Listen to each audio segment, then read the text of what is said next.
같이 보겠습니다. 시작. 보라, 자식들은 여호와의 기업이요 태의 열매는 그의 상급이로다. 아멘. 오늘 말씀의 제목은 자녀는 하나님의 선물이며 하나님의 소유입니다 라는 제목으로 말씀을 나누도록 하겠습니다. 여러분, 우리 인생에서 가장 행복한 것이 무엇이겠습니까? 지혜서인 전도서에도 해 아래 모든 것이 다 헛되고 바람을 잡는 것과 같다라고 하면서 말하는 게 뭐냐면 9장 9절에 이런 말씀이 있어요. 아내와 함께 즐겁게 사는 것이 내 평생에 해 아래서 수고하여 얻는 몫이다. 그러니까 다른 건 다 헛된데 이게 귀하다라는 거예요. 전도자가 말할 때 우리 생에서 가장 복되고 좋은 것이 무엇이겠느냐? 가정을 이루는 거예요. 사랑하는 사람을 만나고 또 그 사랑하는 사람과 닮은 자녀를 가진다는 것은요, 이건 이루 말할 수 없는 큰 인생의 참 은혜라고 할 수 있겠죠. 더할 나위 없는 축복이라고 할 수 있겠습니다. 여러분, 자녀의 탄생은 어떻습니까? 정말 경이롭지 않습니까? 인생의 가장 놀라운 순간이라고 할 수 있겠습니다. 이제 출산하고 그 아이를 내 품에 안았을 때 생생하시죠, 그죠? 엄마든 아빠든 아이를 그 연약하고 약한 아이를 내 품에 안았을 때의 그 감정은요, 평생 잊을 수 없다더라고요. 죽을 때까지 잊을 수 없는 것이 아이를 처음 안았을 때의 그 감격이라 하더라고요. 그 순간의 경험이 또 어떻게 했습니까? 우리가 자녀 양육이 쉽지 않잖아요. 그럼에도 불구하고 그 자녀 양육을 감당하게 하는 거에 그 인생의 짧지만 그 깊이의 순간이 이 길이의 순간을 감당하게 하는 것 같습니다. 여러분, 자녀는 하나님의 선물인 줄 믿습니다. 우리 삶에 놀라운 기쁨과 행복을 주는 존재입니다. 삶의 아름다움과 순수함을 깨닫게 해줘요. 아이들을 보면서 아이를 통해서 이제 내가 다시 세상을 보는 거예요. 이 아이를 통해서 내가 웃는 거예요. 그리고 이 아이가 성장과 발전하는 모습을 보면서 그리고 이 아이를 어떻게 인도할까, 어떻게 바르게 할 수 있을까 하면서 키우는 그것이요, 바로 특권이며 선물이라는 것입니다. 이로 인해서 우리가 하나님의 마음을 배우고 알 수도 있기도 하고 하나님의 성품을 배우기도 하고 또 우리 자녀가 바로 우리의 미래이자 소망이 되어진다는 것입니다. 사실 자녀 양육이 부담스럽고 힘든 건 사실입니다. 많은 관심이 필요해요. 우리 애기 지금 제일 어린 라유리 같은 경우 한시도 눈을 뗄 수가 없잖아요. 많은 관심과 보살핌이 필요해요. 그렇기 위해서는요, 내 시간과 에너지와 우리가 가지고 있는 자원을요, 다 이 아이한테 돌려야 돼요. 그동안은 이제 부부가 두 사람을 위해서 이렇게 살았더라면은 뭐 장래도 꿈꾸고 했다면 이제 아이가 딱 나오는 순간 그 모든 자원과 에너지와 시간과 관심은요, 아이에게로 향해요. 희생해야 되는 거예요. 저도 처음 이제 로아를 이제 낳고 아빠가 된 건 너무 좋았어요. 근데 제 미천이 탈탈 다 털리더라고요. 그 전에 제 역할이 뭐 2개, 3개였다면요, 이제 사회적 역할뿐만 아니라 부모의 역할, 그리고 또 집안일도 얼마나 많은지 이게 늘어다 보니까 그냥 스트레스와 탈진을 경험하기도 합니다. 그리고 좀 더 이제 크니까 이제 아이들이 핸들링이 안 되잖아요. 요즘에 핸들링이 참 너무 안 돼요. 하루에 뭐 30번 이상 불러요. 그냥 한 번 부를 때 한 30번 이상이란 겁니다. 내가 원하는 대로 안 되는 거예요. 그러다 보니까는 내가 이 아이에 대한 이제 그래도 목사 가정의 딸인데 아들인데 이러면서 이런 뭐 기대와 막 좀 뭐 무관해 이제 말로 할 때도 있지만 그런 압력을 주기도 하고 막 그러면서 갈등과 긴장을 매일 경험하고 있어요. 참 이러면서 보는 게 이게 내 자녀이지만 내 자녀가 아닌 것 같다라는 생각을 내 마음대로 안 되는 걸 보면서 아예 내 자식이 아니구나 싶은 그런 생각도 하지 않습니까? 그렇습니다. 참 부모에겐 쉴 날이 없어요. 휴일이 있어도 부모에게는 쉬는 날이 아니에요.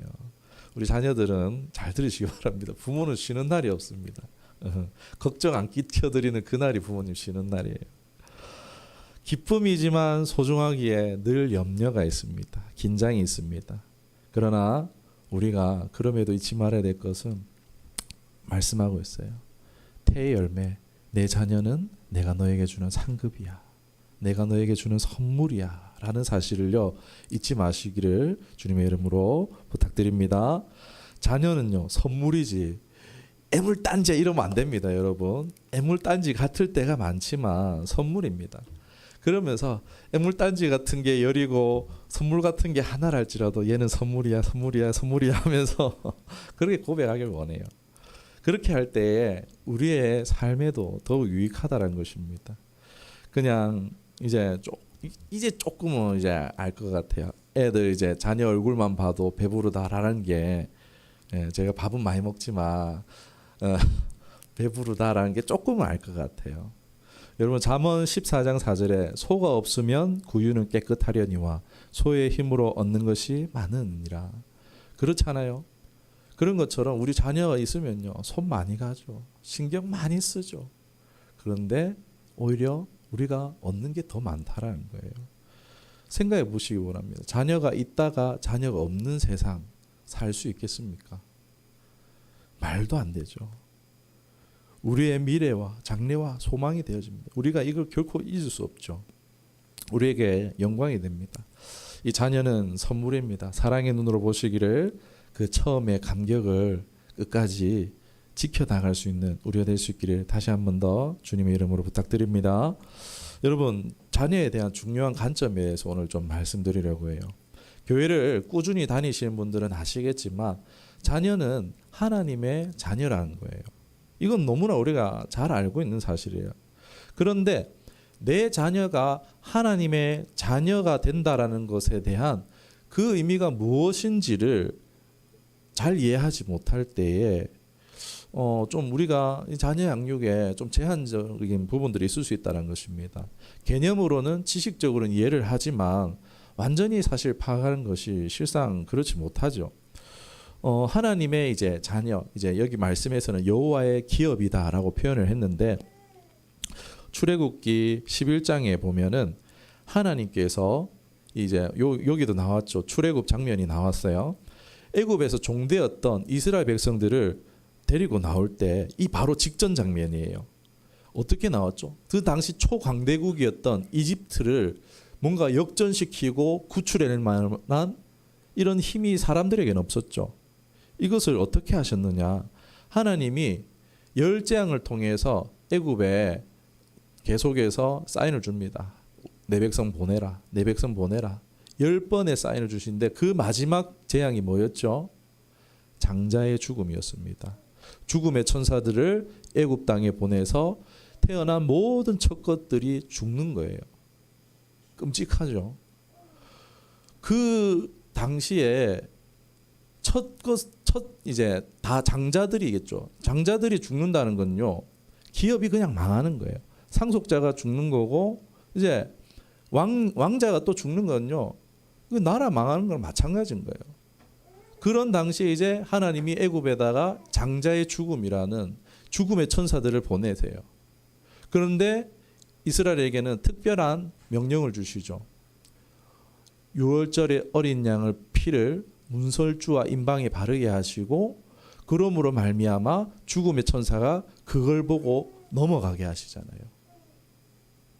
실제로 그날 그런 역사가 일어났고, 애굽에서는 곡소리가 가득하고 이스라엘 진중에는 아무도, 이제 임방에 피를 바른, 어린 양의 피를 바른 가정에는 장자가 죽지 않았단 말이에요. 이게 징표가 되고 하나님이 이스라엘을 구원하셨다라는 것을 인정하게 된 거예요. 그래서 이를 기념하고 성별하라는 명령을 주셨습니다. 이스라엘의 장자는 다 하나님의 소유로 간주되었던 거예요. 여기에 이견을 다는 사람이 없는 거예요. 하나님이 구원하셨거든요. 하나님이 값을 치르셨거든요. 이들은 기업 물을 자, 여호와의 기업 물을 자들, 이제 그들에게 신분과 의무가 주어졌어요. 그런데 말입니다, 이게 좋은 거예요. 어떤 것이냐? 가족의 우두머리로 간주돼요. 그리고 가계를 이어갈 수 있는 상속자가 되는 거예요. 너무 좋지 않습니까? 요즘에 상속자 되려고 막 서로 막 그런 경쟁하고 막 피 튀기는 막 가족끼리 혈전하는 그런 드라마들도 많이 있잖아요. 그런데 여호와의 기업이 된다는 것이 바로 이런 거예요. 여러분, 온 나라 중에 장자된 나라가 어느 나라입니까? 바로 이스라엘이죠. 하나님은 이스라엘을요 장자라고 하고 있습니다. 그런데 이 작은 나라가 오늘날 얼마나 강한 나라로 서 있습니까? 이스라엘이 실제로 복을 받은 비결은요 딴 게 아니에요. 장자라서. 여러분, 오늘날 예수 그리스도의 피로 말미암아 죄에서 사망에서 이제 구원함을 받은 우리 모두도 이제 예수님 안에서 하나님의 백성, 하나님의 자녀, 하나님의 상속자들이 된 줄 믿으시기를 주님의 이름 축원합니다. 여러분, 우리는 이제 예수님을 믿음으로써 예수님의 피가 우리에게 이제 발림으로써 이제 둘째 사망은 영벌은요 유월하게 된 거예요. 넘어가게 된 거예요. 이제 우리도요. 그리고 그뿐만이 아니라 구원이 끝이 아니라 영적 이스라엘이 된 건 줄 믿습니다. 영적 이스라엘이 되어져서 아브라함의 축복이 동일하게 우리에게 부어졌다는 것은 편하게 계셔도 돼요. 어린이날인데 어린이 주일인데 어린이 목소리가 커야죠. 이것은요 여러분 우리가 뭐 잘 평소에 생각을 안 하지만 생각해 보면 진짜 참 놀라운 은혜고 축복입니다. 세상 그 어떤 것보다 좋은 것입니다. 자녀요 상속자라. 내가 하나님의 기업을 이룰 자가 된 거예요. 따라하겠습니다. 나는 하나님의 자녀요 하나님의 상속자입니다. 아멘. 나도 그런데 그러니까 육신으로 출산을 낳은 자녀, 그 자녀를 하나님의 자녀라고 말하는 것은요 하나님에게 빼앗기는 게 아니죠. 하나님 더 주시는 거예요. 더 좋게 하시는 거예요. 구원의 축복의 관점에서요 너무 복되고 유익하게 되는 것이 바로 하나님의 자녀라는 거예요. 하나님의 기업되는 것의 특권이라는 것입니다. 이것을 귀하고 영광스럽게 여길 수 있는 부모들이 될 수 있기를 원합니다. 그런데 이런 우리 성경적인 자녀관이 없으면요 어떻게 되겠습니까? 세상을 보면은 자녀에 대한 이런 가치와 중요성을 좀 인지하지 못하는 일들이 번번이 일어납니다. 함부로 하든지 비인격적으로 대한다든지 뭐 보살핌이 부족하다든지 복지에 소홀하거나 부실할 수 있다는 것입니다. 우리 옛말에도 그런 말이 있죠. 첫째 딸은 살림미천이다. 뭐 이런 말 들어봤죠. 그러니까 그만큼 뭐 가정에 유익한 존재다. 뭐 그런 말이기도 하지만 자녀에 대한 그런 게 있어요. 소유욕, 집착들이 있다라는 거예요. 내 자녀 내 거야. 막 이런 것처럼 내 자녀는 마치 내 재산이라고 말하진 않지만 꽉 잡고 안 놓아주는 거예요. 과거에는 어떤 일이 있었습니까? 아동노동이요. 당연시 됐어요. 4세, 5세 뭐 이런 아이들한테도요. 막 일을 시키는 거예요. 그냥 그 당시에 뭐 먹고 살기 힘들었으니까 그렇다라고는 하지만은 이게 당연시 됐고 아동의 이제 강제 결혼도 있었고 아동 학대는요. 그냥 빈번한 일이었습니다. 뭐 그거는 이제 범죄 같은 일들이고 옛날 일이라 할지라도 오늘날에도요. 부모가 자녀에 대한 이제 강한 소유심을 가지고 이제 자기의 그런 뭐라 해야 될까요? 이루지 못한 꿈에 대한 성취 만족을 위해서 이제 자녀들을 주장하는 그런 부모들이 많이 있죠. 그러하기 위해서 자녀들을 통제하고 그리고 그 자녀가 실패하지 못하도록 모든 행동 거지를 제한하는 거예요. 감시 대상이 되는 거예요. 오늘날 보면은 지금 CCTV가 다 있어요. 이제 그 CCTV가 어디까지 들어왔어요? 집에까지 들어왔잖아요. 그런데 그게 이제 어디까지 가느냐면요. 중국에 보면요. 학교에도 CCTV를 부모들이 다 볼 수 있게 해놨어요. 그리고 심지어는 뭐 고급 학교다 하는 데는요. 아이들한테 머리에다가 이제 뇌파 이제 측정한 것까지 해가지고 애가 공부하다가 집중력이 떨어지거나 졸거나 하면요. 부모한테 바로 메시지가 가는 거예요. 그런 시스템까지 도입한 학교가 있어요. 끔찍하지 않습니까? 감옥 아니에요, 감옥. 그런 거예요. 오늘날 이런 이제 자녀를 완전 감시하고 제한하고 있는 거예요. 자율성이 없는 그런 진학들. 또 부모의 욕망, 욕구만을 우선시하는 거예요. 이제 강제로 막 이제 아빠의 부모의 성공을 위해서 어떻게 하는 거예요? 자녀들의 의견은 아무 상관없이 그냥 막 뭐 다른 지역으로 이사를 간다든지, 그럼 친구랑 완전 생입을 해야 되는 거잖아요. 그런 일들이요 사역자들 집안에 많아요. 보면은 사역자들이 막 2년 3년 막 이동 다니기 때문에 보면은 왜 사역자들 자녀가 상처가 많냐면요, 거기에 한 곳에 오래 뿌리를 내리지 못하고 깊은 관계를 가져보지 못하는 거예요. 부모님이 뭐 사역이라는 말로, 하나님의 이름이라는 말로 이사 자꾸 다니니까 자녀가 말도 못하고 상처받고 골마버리는 거예요. 그런 것들. 또는 오늘날의 이제 모델들, 이제 좋은 뭐 이제 뭐라 해야 될까요? 성공한 모델들, 이런 것들을요 누가 뜨고 유명해지면 다 그거 시킨다고 난리잖아요. 돈 몇백만 원 줘도 막 연예인 되는 학교 뭐 이제 그런 거 해갖고 알린다고, 가르쳐 준다고 애들을 막 그냥 거기다 잡아다 넣었잖아요. 또는 가족의 책무를 강조하면서 네가 형이잖아, 네가 누나잖아 하면서 네가 집에서 이렇게 해야 하지 이러면서 계속 이제 가족의 책무를 강조하면서 자녀를 일꾼처럼 부려먹는 거예요.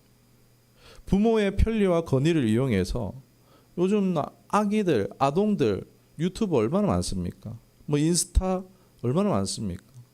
보니까는 뭐 건물 하나 뭐 지은 사람도 있더라고요. 보니까는.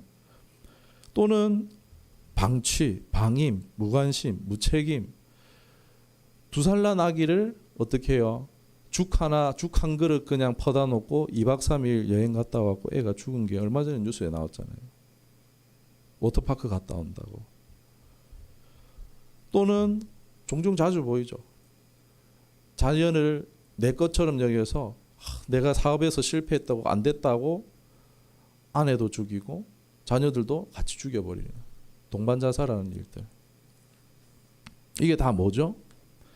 좀 시대의 어두운 면을 말씀드렸는데 바로 잘못된 자녀관으로 나오는 아픔들이란 것입니다. 신앙인들에게도 잘못된 자녀관들이 있을 수 있어요. 자녀가 뭐 이런 것들 똑같은 것이 반복하는 것도 있고, 또 자녀가 하나님의 자녀라고 하는 것을 편리할 때만 이용하는 거예요.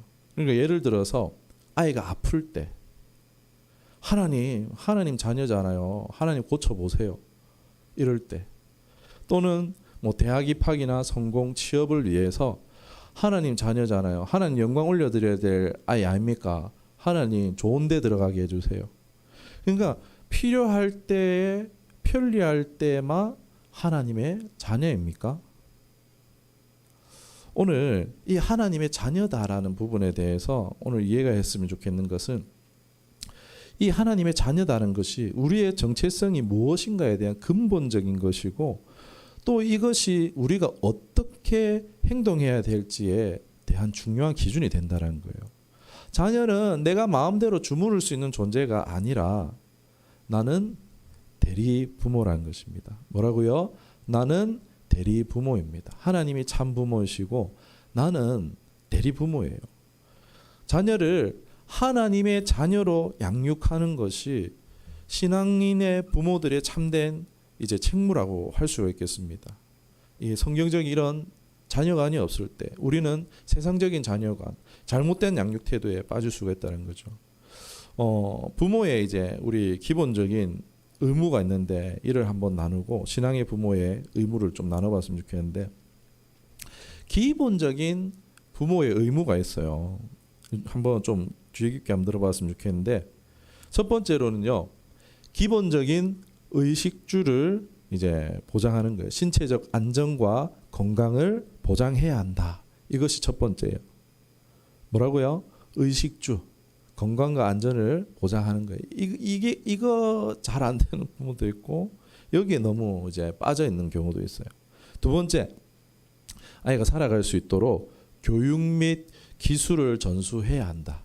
이게 기본적인 의무의 두 번째예요. 교육을 안 시키면 안 돼요. 교육을 시키고 또 아이가 살아갈 수 있는 뭔가 이제 팁들을 많이 전수해 줘야 된다. 이게 기본적인 부모의 두 번째 의무고, 세 번째가 그거예요.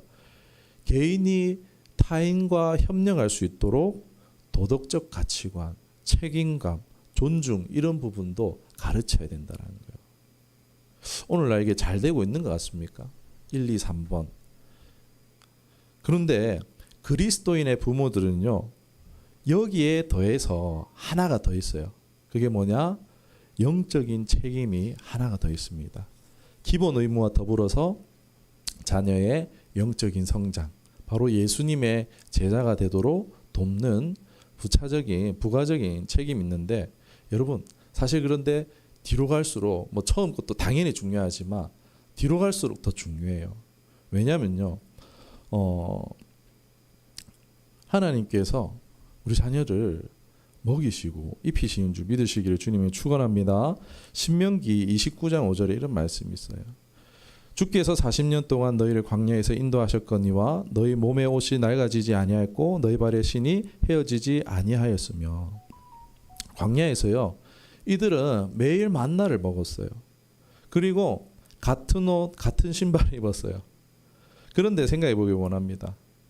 이제 요즘 더 맛있는 걸 먹어야 하고, 뭐 더 좋은 것을 입어야 하고, 뭐 더 좋은 것에 살아야 하는 막 그런 것을 중시하는 시대인데, 이것으로 막 인생의 행복이나 질이 판가름 나는 것 같은 시대잖아요. 그런데 만약에 이것이 중요했더라면 하나님이 40년간 이스라엘을 직접 양육하신 거잖아요. 하나님이 사람을 양육하신 장면이 바로 이 출애굽 40년이에요. 하나님이 직접 양육하셨어요. 그런데 이것이 1차 입고 먹고 마시고 자고 하는 이것이 1차적인 게 중요했다라면은요, 하나님 만나 말고요, 뭐 메추라기 말고요, 많은 것으로 먹였어야 되지 않겠습니까? 그리고 옷도 신발도 하나님 계속 공급해 줬어야 되는 거 아니에요? 그러니까 무슨 얘기입니까? 자녀를 위해서 더 많은 돈이 필요한 것이 아닙니다. 더 좋은 것을 해줘야 좋은 부모가 되는 게 아니라는 거예요. 이 1번은요, 있으면 되는 거예요. 있으면 족한 줄로 알라. 그런 말씀처럼요, 이게 있으면 족한 것이지 없으면 문제가 되지만, 이게 더 중요한 게, 이것보다 더 중요한 게 있다는 거예요. 그게 2번, 3번이 되겠고, 이제 뭐 관계, 도덕, 가치관, 책임감 이런 것들 전달하는 것도 중요하겠고, 뒤로 갈수록 더 중요합니다. 4번째, 신앙 전수. 이 신앙의 유산이 훨씬 더 중요하다는 것입니다. 이 영적인 영역이라서 이걸 어떻게 하나 싶기도 하지만요, 여러분 하나님이 하십니다. 우리가 하나님에 대한 신뢰가 부족할 때에 걱정이 되지만 우리가 이 사실을 믿어야 돼요. 내 자녀지만 하나님의 자녀이다. 나는 대리부모이다. 내가 자녀를 사랑하지만 하나님이 내 자녀를 더 사랑하신다. 내가 자녀를 안다라고 생각하지만 하나님이 내 자녀를 더 잘하신다. 하나님에 대한 이 신뢰가 있을 때 당연히 하나님이 먹이시고 입히신다라는 믿음도 따라오는 것입니다. 앞으로 올 시대가 어떻습니까? 예측 불가능한 시대죠. 어떻게 뭐 AI 때문에 또 4차 산업 뭐 그것도 이제 이미 물 건넜고, AI 때문에 뭐 로봇 산업 시대 이 부분에 때문에 뭐 뭘 해야 될지, 막 뭐라고 말해줘야 될지 모르겠죠, 그죠? 그럴 때 또 어떻게 해야 되겠습니까? 누가복음 23장 28절에 이런 말씀이 있어요. 예수께서 돌이켜 그들을 향하여 이르시되 예루살렘 딸들아 나를 위해 울지 말고 너희 자녀를 위하여 울라. 그러니까 오늘날 시대는요, 너무 혼란스러워요. 정말 우리가 믿지 않는 사람들도 말하잖아요. 말세지말이라고. 이때요, 우리가 자녀들에게 부모의 의무 첫 번째, 의식주. 뭐 좋은 거 못 해줘서, 좋은 거 못 먹여서 울 게 아니라요. 뭐 좋은 대학 후원 못 해줘서 그것 때문에 울 게 아니라요. 예수님의 말씀은요, 하나님의 임박한 진노의 때, 마지막 이런 심판의 때에 세상에 휩쓸리지 않도록 너희 아이들의 영혼이 구원받도록 간구하라는 거예요. 하나님이 아이들이 이 삶에 일하시도록요, 우리가 물질을 주는 것도 공급하는 것도 필요하겠지만은 영적인 공급에 균형을 가지라는 거예요. 자녀 양육에 물질적인 양과 질의 문제가 아니라, 좋은 부모가 되고 나쁜 부모가 되는 건요, 내가 좋은 걸 사줘서 좋은 부모고 좋은 걸 사주지 못해서 나쁜 부모가 되는 것이 아니라, 자녀 양육은요 균형의 문제라는 거예요. 내가 골고루 1, 2, 3, 4차 이것을 다 이제 부모의 의무를 균형 있게 감당하느냐예요.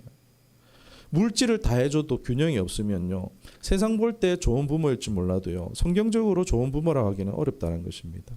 자녀는 하나님의 자녀, 하나님께 맡길 때 하나님이 책임지십니다. 하나님이 사랑하시잖아요. 하나님이 나에게 주셨잖아요. 하나님이 나보다 더 이 자녀를 잘 알고 계시잖아요.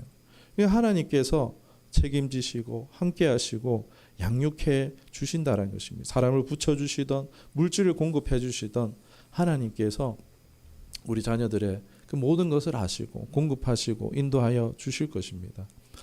이 얘기는요, 뭐 부모가 교회를 위해서 뭐 헌신만 하고 살아라, 자녀를 교회에다가 막 아예 뭐 바쳐라, 이런 얘기가 아니에요. 핵심은요, 이 자녀의 양육에 대한 주도권이 우리가 쥐고 있는 것이 아니라 하나님께 늘 맡겨드리고, 그리고 하나님과 파트너가 되어서 협력해서 이 자녀들을 양육해야 되는 줄 믿습니다. 내가 할 수 없는 것들 하나님 앞에 맡겨드린 거예요. 못한다고 그런 게 아니라 하나님 앞에 기도하며 올려드리는 거예요. 믿음으로써 또 기도로써 우리가 삶을 살면서 이 자녀들을 하나님과 함께 양육해 나가는 것입니다. 그리고 자녀를 위해서 해줄 수 있는 가장 좋은 것이 무엇이겠습니까? 저는 이게 부모로서 해줄 수 있는 가장 최선이라고 생각합니다. 축복하는 것. 이 자녀들을 정말 사랑하고 내가 너를 축복한다, 이 말을 해주는 게요, 저는 그 무엇보다도 가치 있다라고 생각합니다. 저도 아직 키우고 있는 입장이라서 뭐 잘 모르는 게 많죠. 그러나 말씀이 말씀하시는 말을 오늘 함께 나눠봤습니다. 말씀을 맺겠습니다. 자녀는 내 영원한 소유물이 아닙니다. 그리고 또 반대로 나의 근심이나 염려도 아닙니다. 집착할 것이 아닙니다. 나의 큰 기쁨이고 하나님께서 나에게 주신 상급이자 선물인 줄 믿습니다. 자녀 양육은요, 양과 질에 딸린 것이 아니라 뭐에 달렸다고요? 균형입니다. 좋은 부모가 되는 비결은 양과 질을 따지는 부모가 되는 것이 아니라 균형 있는 양육을 하는 부모가 정말 좋은 부모입니다. 양육의 주도권을 내가 쥐고 있는 것이 아니라 하나님의 자녀임을 인정하고 함께 하나님과 자녀를 양육하고 또 그 하나님 앞에 많이 맡겨드리려면 어떻게 해야 되겠습니까? 기도해야겠죠. 그리고 그 자녀를 축복하고 많이 사랑하시기를 주님의 이름으로 축원합니다. 그리할 때 하나님께서 그 삶을 책임지시고 아름답게 그 삶을 인도해 주실 줄 믿습니다.